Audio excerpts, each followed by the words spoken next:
not the other way around. You know, it's, well, that's all well and fine, but can you do it on my own time when I can fit you in? I work with a fellow that goes to a church across town, and he's always telling me about the danishes and donuts they greet him with when he comes into the church. He said, hey, they're free. You don't even have to pay for them. I said, well, wow, boy, that's great. You know, it gives them a cup of coffee, and they just make them feel so at home, and they, you know, no rush. If you skip breakfast, just come on in. If you don't have time to write a check, well, they've got an ATM machine in there. You can draw your money out and pay your tithes. And all. I mean, modern conveniences for your comfort. I disagree with that in such a way that I'm glad I had the upbringing that I had, that it was important when it was God's business, whether a pastor was studying a lesson, getting alone with God, or whatever, it was to be took so serious that you didn't mix worldly things in with that stuff. Right. You agree with that? I hope you do. Amen. That's what I found since I've been at Mount Sheba for 8 years. Yeah. That's one of the things that kind of lured us out here. I don't know if I ever told you this before, but it got out on Mount Sheba that folks around here were actually excited about going to heaven.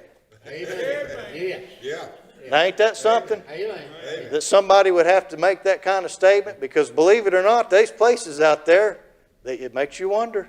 Yeah. It makes you wonder why they're even there. Yeah. It's you know, it's a routine, or, well, this is where Mom and Dad's brought us all these years. They're dead and gone, so we'll honor them by being here on Sunday. God bless your heart.